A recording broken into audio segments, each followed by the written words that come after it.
At 02:17 a.m. on April 14, 1945, a single Canadian soldier entered the Dutch city of Zwolle.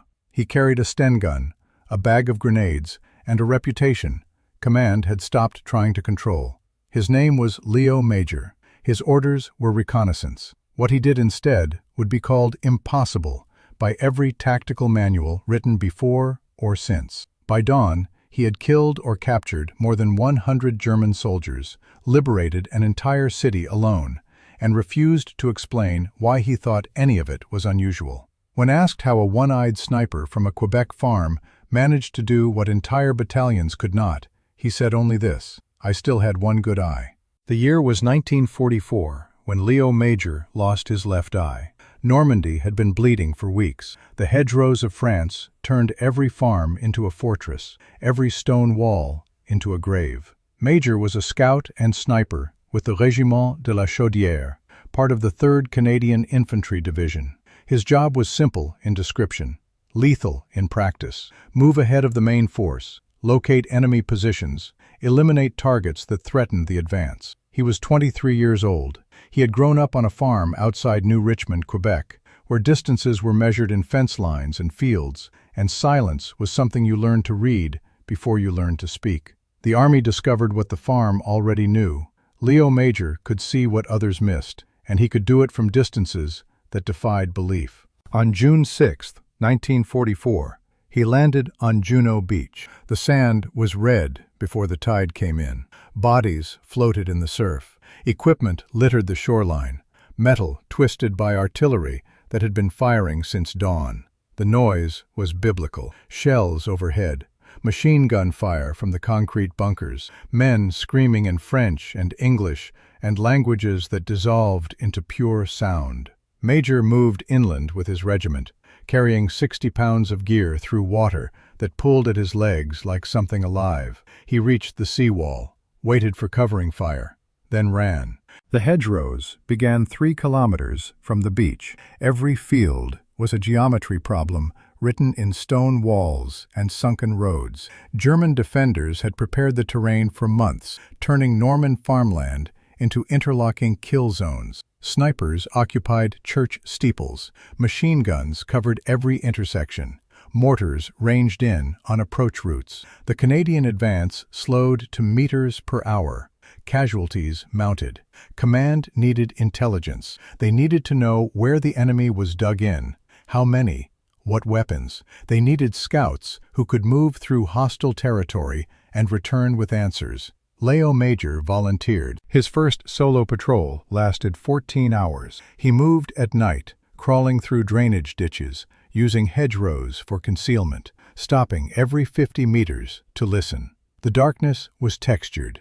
Moonlight filtered through leaves. Distant fires gave the horizon an orange glow. He could hear German voices, conversations drifting across fields, men talking about home, about food, about the war ending. He marked their positions on a hand-drawn map, using a pencil and a sense of distance he'd learned measuring fence lines in Quebec. When he returned at dawn, the map was complete. 16 machine gun nests, 2 mortar positions, 3 observation posts. The battalion used his intelligence to plan an attack that cleared the sector with minimal casualties. No one asked how a 23-year-old farm boy had gotten that close without being killed. They just sent him out again. By late June, his kill count had passed 40 confirmed. The number didn't include probables, soldiers he'd shot at range who fell but couldn't be verified because recovery teams couldn't reach the bodies. He never kept a diary. He never wrote letters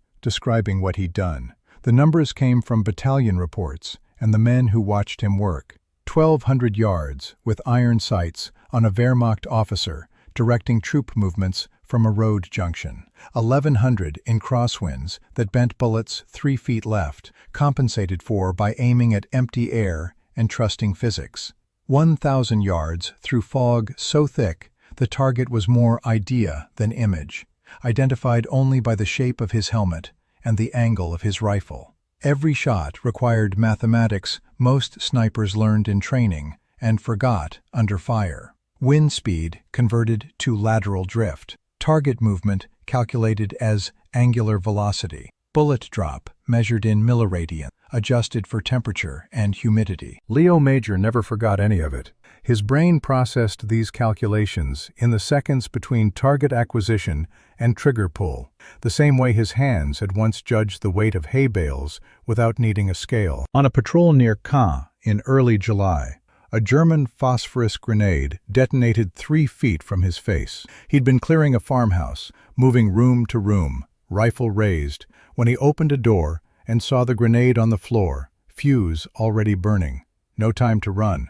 No time to close the door. The blast came in white, chemical fire, temperatures high enough to melt steel. The phosphorus entered his left eye and kept burning, consuming tissue faster than blood could cool it. He dropped. His hands went to his face. The pain was immediate and total, a brightness that erased thought.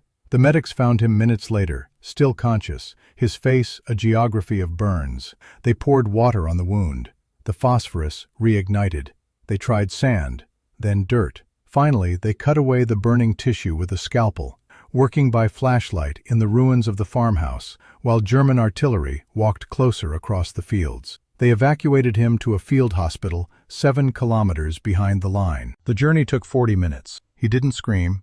He didn't speak. He counted fence posts through his remaining eye, keeping his mind occupied with something measurable, while his face dissolved. The field hospital was a converted barn, 30 beds, no anesthetic. The doctors told him his left eye was gone. The socket was cauterized, the surrounding tissue scarred beyond cosmetic repair. Bone fragments from his orbital ridge had been driven into the muscle. Infection was probable. Brain damage was possible. He would be sent back to England within 24 hours, then home to Canada, honorably discharged, with a pension and a medal for wounds received in combat.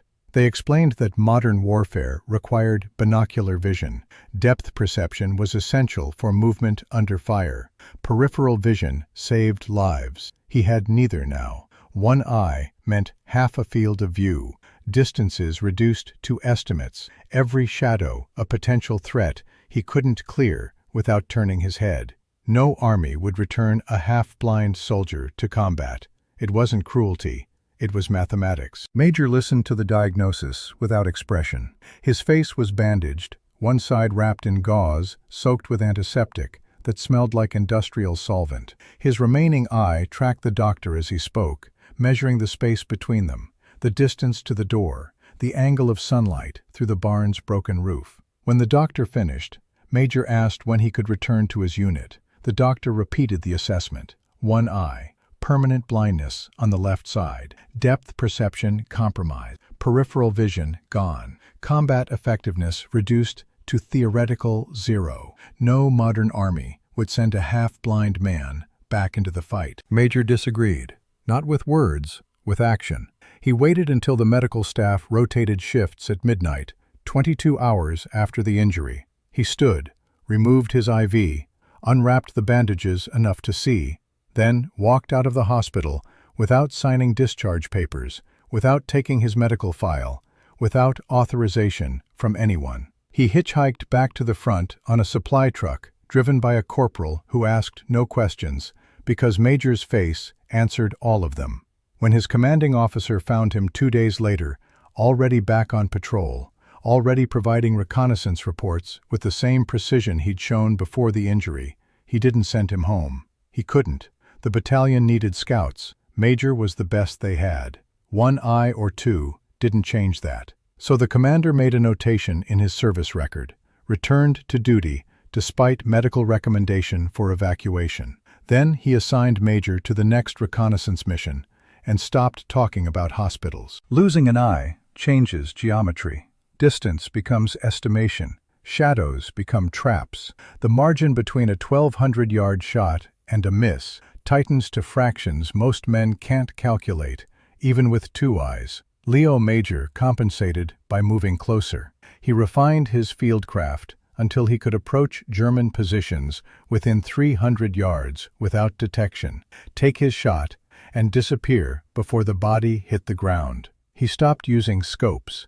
The magnification disrupted his recalibrated vision. He relied instead on open sights and a kind of spatial memory the army couldn't train and the enemy couldn't predict. His accuracy didn't drop, it improved. By August 1944, intelligence reports from German units in Normandy began referencing a Canadian sniper operating alone, often at night, sometimes within earshot of their own sentries. They called him the Ghost, though not with affection. 3 separate Wehrmacht commanders issued standing orders. Any patrol encountering a lone enemy rifleman was to retreat and call artillery. Engaging him directly had cost them too many men. Léo Major never learned about these orders until after the war. He wouldn't have cared. He had a different problem to solve. The problem was distance. Even a one-eyed sniper eventually runs out of visible targets. By late 1944, the Allied advance had turned into a grinding siege. German forces were retreating,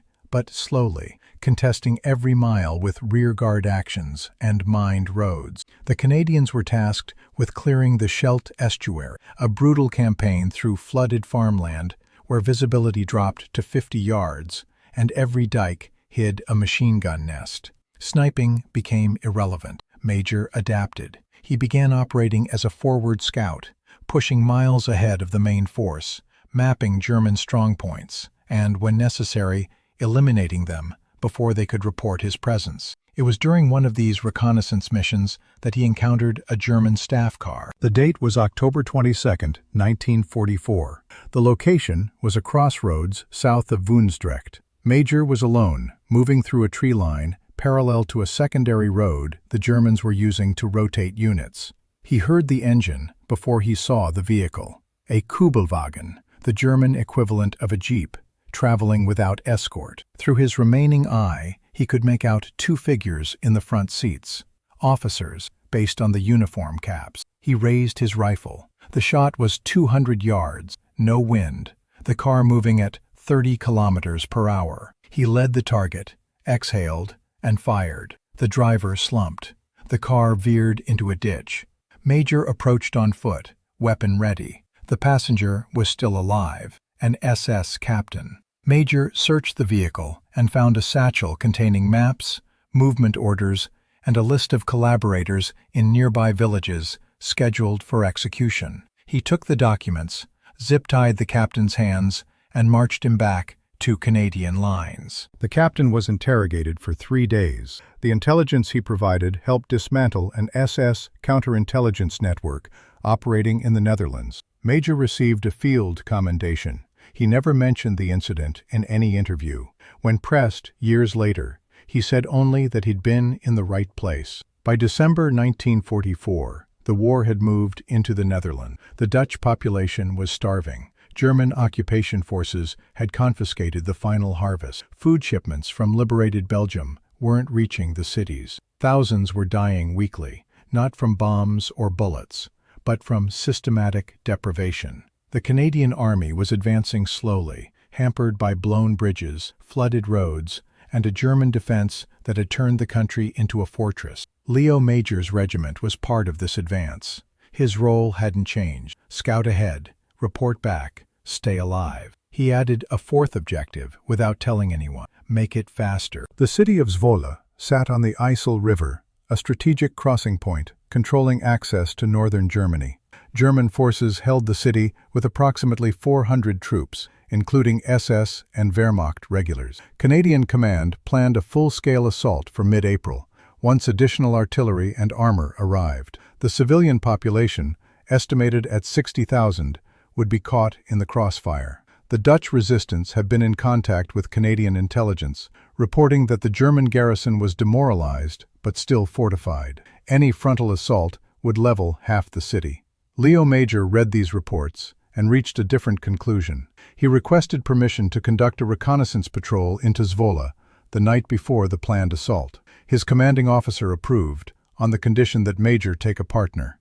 Major agreed. He chose Corporal Willie Arsenault, a fellow French-Canadian, and one of the few soldiers he trusted to move quietly. They left the Canadian lines at 2200 hours on April 13, 1945. The night was overcast. No moon. Temperature near freezing. Major and Arsenault crossed the Isel by boat, landed on the southern outskirts of Zwolle, and began moving through the city on foot. Their objective was simple: locate German defensive positions, identify troop concentrations, and return before dawn. The city was blacked out. No lights, no movement. Every window shuttered.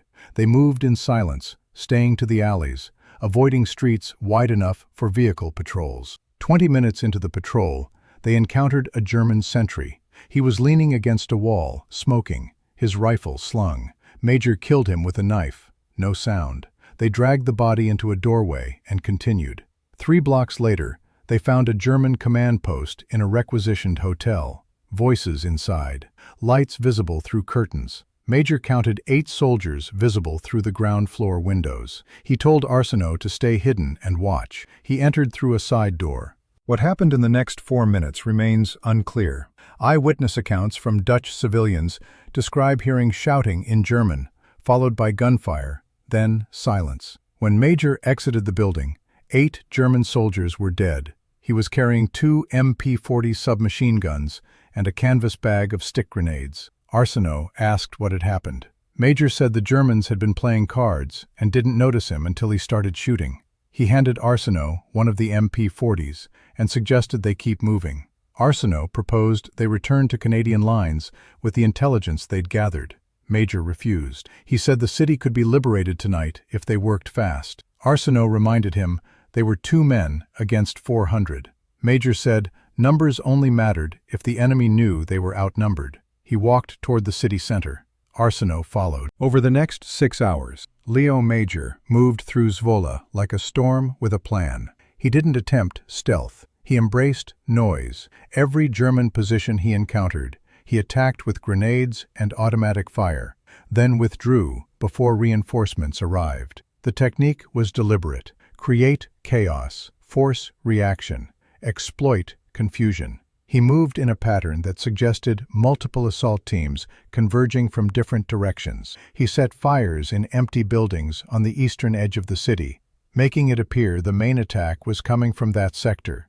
Then he repositioned to the west and opened fire on a German patrol, suggesting a flanking maneuver. By the time German officers tried to coordinate a defense, they were responding to threats coming from 4 different directions, each one seemingly independent, each one suggesting the Canadian forces had already entered the city in battalion strength. He used the architecture against them.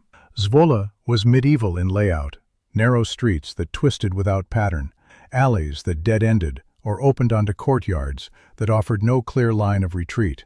German defenders, disoriented by darkness and explosions, retreated into these spaces and found themselves trapped. Major knew the layout.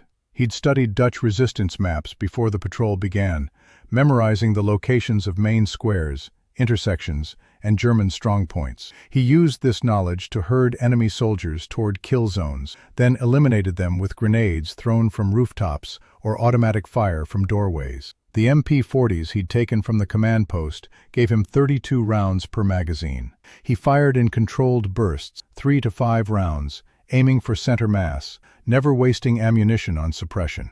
Every bullet had a purpose. Every purpose had a target. At 03:15, he encountered a German machine gun position covering a bridge over a canal. 3 soldiers, MG-42 on a tripod, sandbags for cover.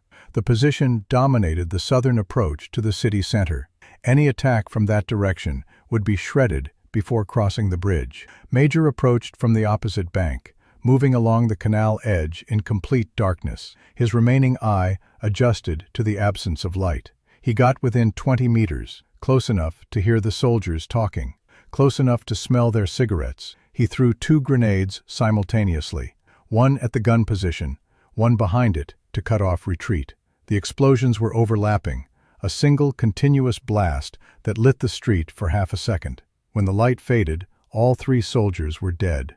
Major crossed the bridge, picked up the MG-42, and carried it 3 blocks before dumping it in a canal. He didn't need a machine gun. He needed the Germans to think someone had captured their defensive position and was now moving deeper into the city with crew-served weapons. Psychology mattered more than firepower. He set fires in empty buildings to create the impression of widespread assault, not random fires, strategic ones. He targeted structures near known German barracks, making it seem like assault teams were clearing buildings methodically, room by room. The fires drew German soldiers out of defensive positions, forcing them into the streets where they were visible, exposed, and vulnerable. Major positioned himself on rooftops and in upper-floor windows, using elevation to compensate for his lost peripheral vision. From above, he could see 360 degrees by turning his head. At ground level, his blind left side was a liability. At rooftop level, it was manageable. He screamed orders in French, German, and English, making it sound like multiple units were converging. His French had a Quebec accent, distinct enough that German soldiers who'd faced Canadian units before recognized it and assumed they were fighting the Régiment de la Chaudière. He shouted in German to create the impression that captured enemy soldiers were being used as translators, adding to the confusion. He yelled in English to suggest British or American forces were involved, making the attack seem like a coordinated Allied operation rather than a single patrol. The Germans, already demoralized, interpreted the multilingual chaos as evidence they were surrounded. Some units began retreating without engaging. Others attempted to surrender to soldiers who didn't exist. The Dutch resistance fighters, hearing the chaos, emerged from hiding. The resistance had been monitoring Major's movements since he entered the city. They'd watched him attack the command post. They'd seen him set fires. They'd heard the explosions. At first, they thought he was part of an advance team. When they realized he was alone, they thought he was insane. But insanity that worked was still useful. They began cutting communication lines, blocking roads with overturned vehicles, and directing Major toward remaining German strongpoints, using prearranged signals, lights in windows, chalk marks on walls, clotheslines hung at specific angles. Major adapted to their intelligence immediately, changing his route to hit targets the resistance identified as critical. The collaboration was wordless. He never met any of the resistance fighters face-to-face that night. They communicated through the language of urban warfare, symbols, movement, violence. It was enough. Arsenault, realizing what Major intended, stopped trying to argue and started covering his movements, picking off German soldiers who attempted to organize counterattacks. He positioned himself in a church bell tower with a clear view of the main square, using his rifle to eliminate officers and non-coms who tried to rally their men. Every time a German soldier attempted to take command, Arsenault shot him. The effect was devastating. Without leadership, the garrison fractured into isolated groups, each one acting independently, each one assuming the others had already been overrun.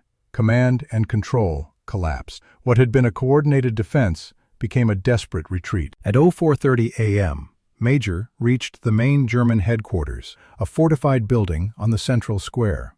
Approximately 60 soldiers were inside, including the garrison commander. Major approached the front entrance and kicked the door open. He threw 4 grenades into the foyer, then stepped inside with both submachine guns firing. The interior was smoke and screaming.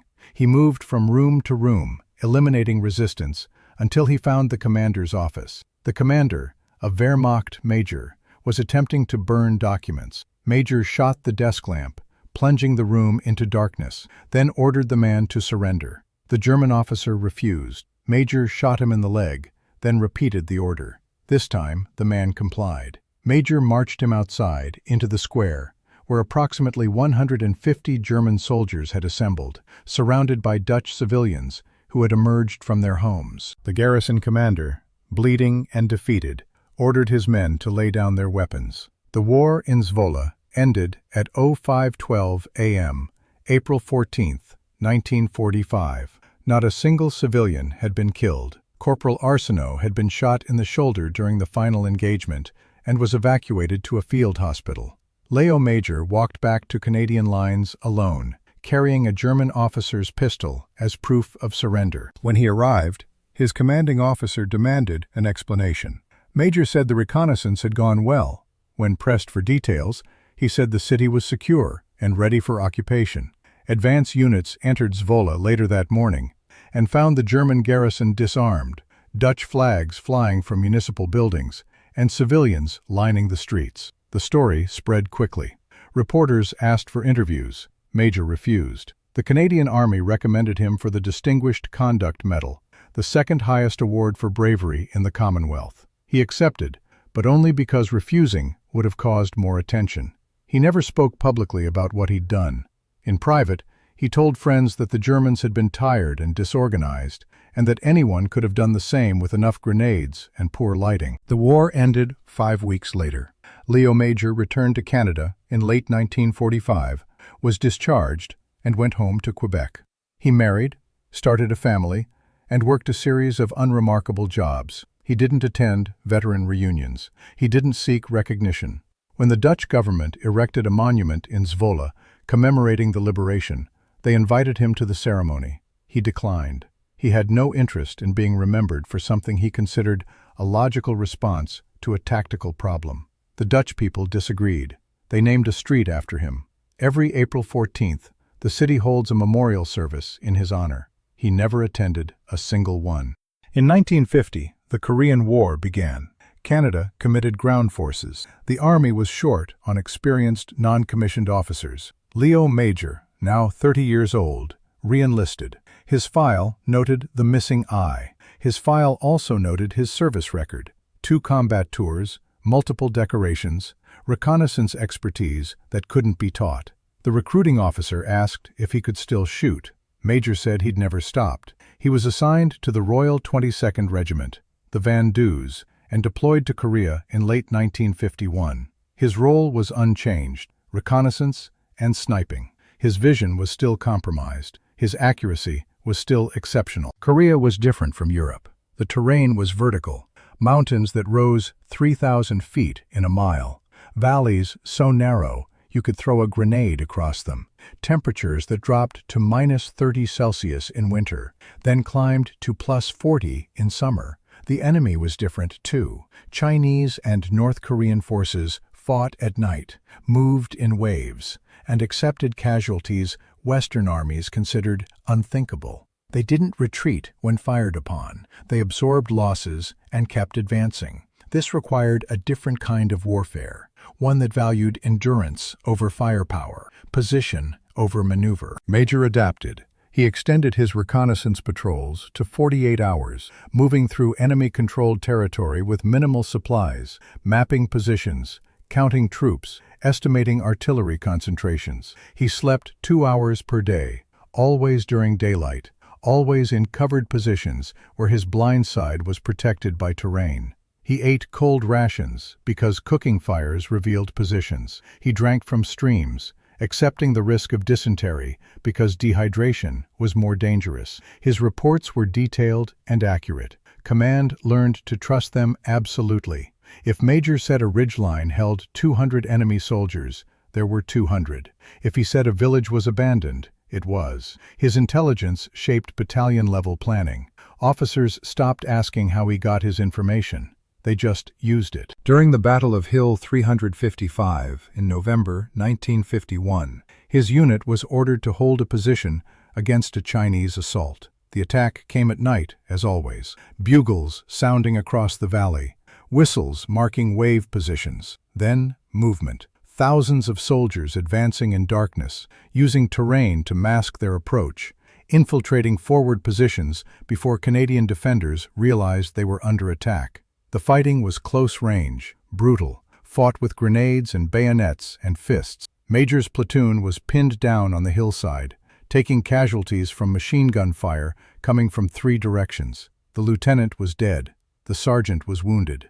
Command structure had collapsed. Major grabbed a Bren gun, walked to the forward edge of the defensive line, and began firing into the advancing enemy. The Bren was a light machine gun, magazine-fed, effective range 600 yards. He stood fully exposed, silhouetted against the night sky, firing controlled bursts at targets he identified by muzzle flash and movement. The Chinese responded with everything they had: rifle fire, machine guns, mortars. The hillside erupted.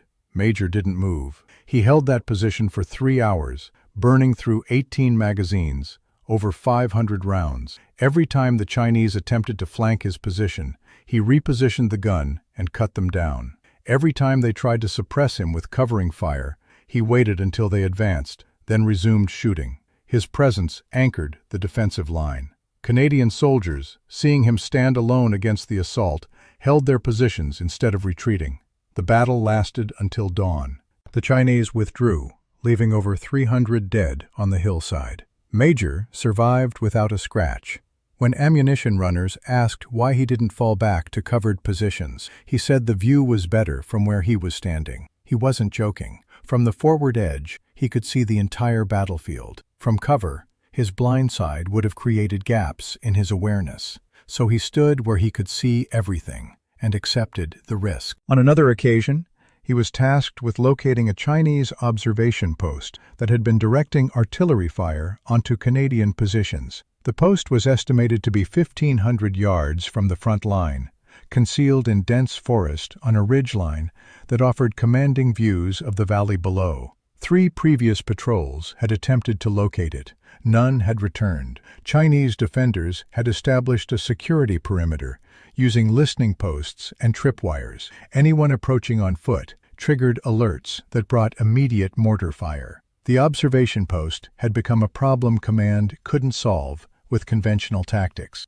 Artillery strikes were ineffective because the exact location remained unknown. Air support couldn't operate in the dense canopy. A direct assault would cost lives with no guarantee of success. Major went alone. He left at dusk, carrying only his rifle, a canteen, and a knife. No radio, no backup. He moved at night, navigating by starlight, using terrain features memorized from aerial photographs taken weeks earlier. The forest was silent except for wind in the trees and distant artillery. He traveled parallel to known patrol routes, staying off trails, moving through undergrowth so thick it absorbed sound. Every 50 meters, he stopped and listened. Breathing, footsteps, metal on metal, the sounds that revealed human presence. He reached the ridgeline at dawn.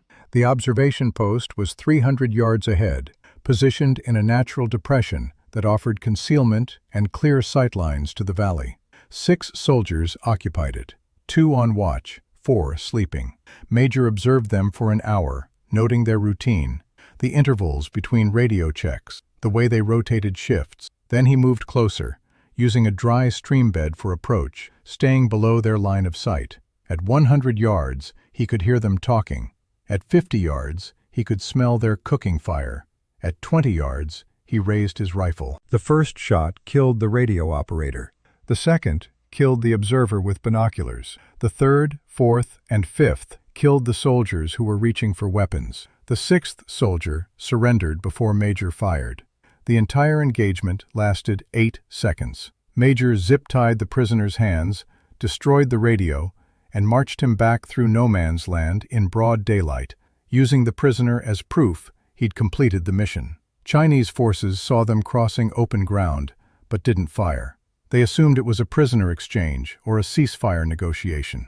By the time they realized what had happened, Major was back inside Canadian lines. Command asked why he hadn't simply called in coordinates for an artillery strike once he'd located the post. Major said he'd wanted to be sure. Artillery was imprecise. The post might have relocated before the shells arrived. Taking a prisoner guaranteed confirmation. The prisoner was interrogated and provided intelligence on Chinese artillery doctrine, communication procedures, and defensive positions across the entire sector. That intelligence shaped operations for the next 3 months. All of it came from one patrol, one man, one decision to walk into enemy territory and solve the problem directly. By early 1952, Léo Major had been recommended for the Victoria Cross, the Commonwealth's highest military honor, for his actions on Hill 355. He was informed of the nomination by his commanding officer during a field briefing. His response was immediate and unambiguous. He refused. When asked to explain, he said he'd already been given one medal he didn't deserve, and he wasn't interested in another. The officer reminded him that refusing the Victoria Cross was unprecedented. Major said he didn't care about precedent. He cared about finishing his tour and going home. The nomination was quietly withdrawn. No official record explains why. Historians speculate it was easier to let the matter disappear than to publicly document a refusal. Léo Major never mentioned it again. He completed his service in Korea in 1953, returned to Canada for the second time, and resumed his quiet life in Quebec. He worked in a factory. He raised his children. He avoided attention. In the 1970s, Dutch veterans of the resistance began locating Canadian soldiers who had participated in the liberation. When they found Léo Major, they invited him to the Netherlands for a formal recognition ceremony. He declined. They asked again in 1985. He declined again. In 2005, the 60th anniversary of the liberation of Zwolle, Dutch officials made a final appeal. This time, his family convinced him to attend. He was 84 years old, frail, half-blind in both eyes now, not just one. He arrived in Zwolle and found a city that had never forgotten him. Thousands of people lined the streets. Children waved Canadian flags. The mayor presented him with the key to the city and told him he was a hero. Major listened politely. When it was his turn to speak, he said only that he'd done his job and that real heroes were the ones who didn't come home. He left the next morning and never returned. Léo Major died on October 12, 2008, at the age of 87. His obituary appeared in a few Canadian newspapers, briefly noting his military service. The Dutch press covered his death extensively, describing him as the man who liberated a city alone. Quebec media published longer profiles, recounting his actions in Normandy, Zwolle, and Korea. None of these accounts fully captured what made him extraordinary. It wasn't the body count. It wasn't the medals he refused. It wasn't even the implausible fact that a one-eyed farm boy from Quebec had done things professional soldiers considered suicidal. What made Léo Major exceptional was the space between what he accomplished and what he believed it meant. He saw himself as unremarkable. The rest of the world saw a legend. The psychology of that gap reveals something uncomfortable about how we process heroism. Léo Major never spoke of courage. He spoke of problems and solutions. He never described himself as fearless. He described fear as irrelevant data. When interviewers asked how he managed to fight alone against impossible odds, he redirected the question. He explained that odds only mattered if you were playing a game. War wasn't a game. It was a series of mechanical challenges. You moved quietly. You shot accurately. You adapted faster than the enemy adapted to you. The fact that he did this with one eye wasn't heroic. It was a constraint, like weather or terrain, something you accounted for and moved past. This worldview, clinical and utterly devoid of self-mythology, placed him outside the language most societies use to honor warriors. He couldn't be romanticized because he refused the premise of romance. He couldn't be mythologized because he rejected the logic of myths. The Canadian Army struggled with this. His service record is meticulous and strange. Confirmed kills, over 100 in World War II, over 50 in Korea. Medals awarded, Distinguished Conduct Medal, medals refused, Victoria Cross. Disciplinary actions, multiple, mostly for unauthorized patrols. Commendations, extensive, often filed by officers who admitted they couldn't explain how he'd survived. The file reads like a contradiction, a soldier who operated outside doctrine but never violated the mission. Modern military historians study his tactics as case studies in unconventional warfare. Special forces units reference his fieldcraft. Sniper schools analyze his shot selection and movement patterns. All of this would have baffled him. He thought of himself as a farmer who had learned to shoot, nothing more. The shooting itself deserves technical examination. 1,200 yards with one eye requires compensations most snipers never master, even with binocular vision.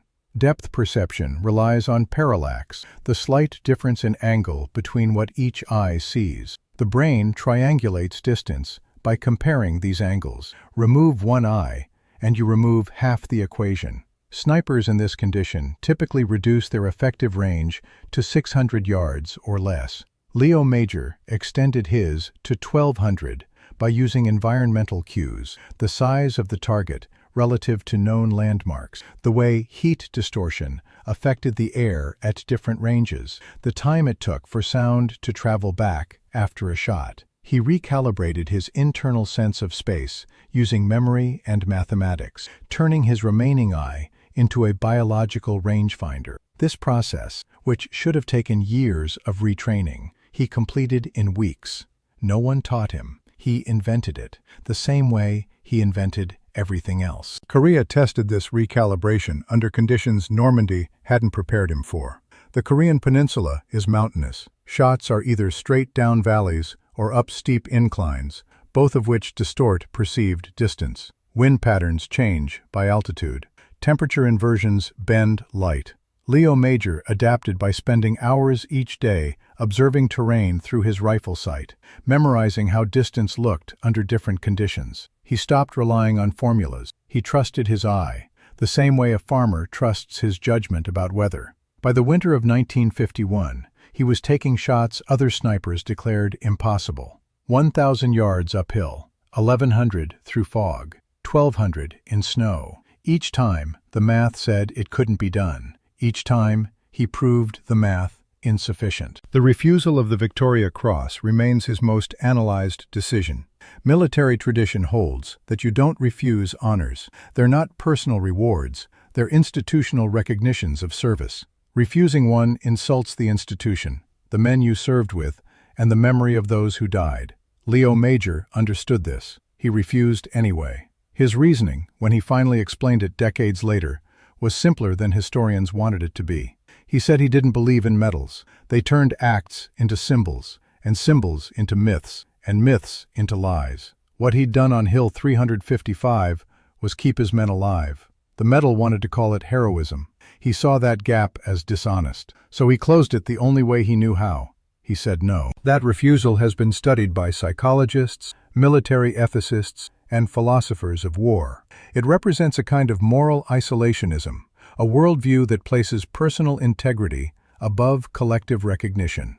Léo Major wasn't protesting the military. He wasn't making a political statement. He was protecting something internal, some definition of himself that medals would corrode. The Victoria Cross would have made him a symbol. Symbols aren't real. He wanted to stay real, so he walked away from the highest honor his country could offer and went back to work. The farm in Quebec where he grew up no longer exists. The land was sold in the 1960s, subdivided, and turned into residential housing. No plaque marks the site. No monument records that one of Canada's most lethal soldiers learned to shoot there, aiming at fence posts and crows. His children scattered across the country. His grandchildren know the stories, but only the ones his wife told them. Léo himself rarely spoke about the war. When he did, it was in fragments, a detail about terrain, a comment about a rifle's action. Never a narrative, never a lesson, just pieces, scattered like shell casings, waiting for someone else to interpret. The city of Zwolle maintains his memory with civic reverence. Léo Major, a public square, bears his name. A statue was proposed, but never built. He would have hated it. Every April 14th, Dutch veterans and schoolchildren gather to read his name aloud, to remember that one man, half-blind and foreign, walked into their city and gave it back. They don't call him a hero. The word feels inadequate. They call him the Liberator, which is more accurate. He liberated them from occupation. He liberated himself from expectation. He liberated the idea of courage from the language of glory. The question people ask most often is how. How does one man do what Léo Major did? The answers vary depending on who's asking. Military analysts focus on tactics, surprise, speed, psychological warfare. Historians emphasize context, a demoralized enemy, a desperate population, the chaos of a collapsing front. Psychologists point to personality, a pathological self-reliance, an inability to process fear as a deterrent, a worldview that reduced war to a series of solvable problems. All of these explanations contain truth. None of them explain the whole. Léo Major himself offered a different answer, though he only gave it once, in an interview conducted a year before his death. The interviewer asked how he'd managed to liberate Zwolle alone. Major paused for a long time. Then he said this, "I didn't think about what was possible. I thought about what needed to happen. Those are different things. The first one stops you. The second one just tells you where to go." That distinction between the possible and the necessary is where Léo Major lived. It's the space most people never enter because it requires ignoring every voice that tells you to stop, including your own. It's a cold place, lonely, inhabited by people who've decided that logic matters more than survival, that mission matters more than self. Léo Major spent 2 wars in that space. When he finally left it, he walked back to a farm in Quebec, put away his rifle, and never explained what he'd seen. The last confirmed sighting of Léo Major in public was in 2007 at a Veterans Affairs office in Quebec City.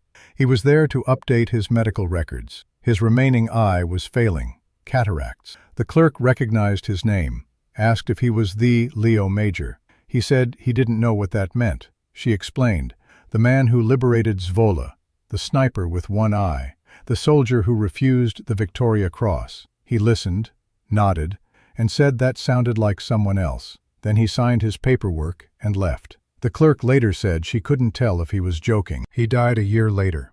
The funeral was small, family only, no military honors, no speeches. His children buried him in a cemetery outside New Richmond, the same town where he'd been born, where he'd learned to shoot, where he'd decided that distance was something you closed by walking toward it. The headstone is simple. His name, his dates. No mention of war, no list of medals, just granite and grass and silence. The kind of silence that feels like an answer, even if you don't know the question. Zwolle remembers differently. Every year, on the anniversary of the liberation, Dutch school children write letters to his family. They describe how they learned about him in history class, how they walked the streets he walked, how they tried to imagine what it felt like to be that alone and that certain. The letters are archived in a municipal building that used to be a German headquarters, the same one Léo Major cleared in 1945. No one planned the symbolism. It just happened that way, the same way most things in his life just happened, necessary, inevitable, unremarked. The Canadian military now teaches his tactics at combat training centers. Instructors use Zwolle as a case study in asymmetric warfare, in psychological operations, in how a single soldier can achieve operational objectives through audacity and violence. They don't mention that he thought of it as reconnaissance. They don't mention that he walked into the city expecting to walk out alone, unnoticed, just another ghost in a war full of ghosts. They teach the legend. He lived the work. Those are different things. The first one inspires. The second one just tells you where to go. Léo Major's story resists closure because he resisted mythology. There's no triumphant ending, no redemption arc, no moment where the hero realizes his place in history. He finished his wars, went home, worked, raised children, and died the way most people die, quietly, in a bed, surrounded by family who loved him but never fully understood him. The world wanted him to be a symbol. He remained a man. The world wanted his story to mean something. He insisted it was just what happened. That refusal, stubborn and absolute, is the most honest thing about him. In 2010, 2 years after his death, the Canadian government issued a commemorative stamp in his honor. The design featured a silhouette of a soldier against a Dutch skyline, the word Liberator printed below in English and French. His family attended the unveiling ceremony. When asked how Léo would have felt about the stamp, his son said his father would have laughed. Not mockery, just the kind of laugh you make when something strange and inevitable happens, like a fence post falling over in the wind, like a one-eyed man hitting a target 1,200 yards away, like a city surrendering because one soldier decided it should. The kind of laugh that means, of course, what else could it have been? The stamp is no longer in circulation. Collectors keep them in frames, small paper monuments, to a man who hated monuments. Somewhere in Quebec, in a box in someone's attic, there's probably a rifle with worn sights and a stock polished smooth by hands that learned to hold it on a farm where nothing was impossible, because no one ever explained that word. That rifle, if it still exists, is the closest thing to a relic Léo Major would have tolerated. Not because it's sacred, because it worked, because it solved problems, because it closed distance. That was all he ever wanted from the world. Tools that worked, missions that mattered, and silence when the job was done. He got 2 out of 3. The silence took longer, but it came, the way he always knew it would, quiet, inevitable, earned.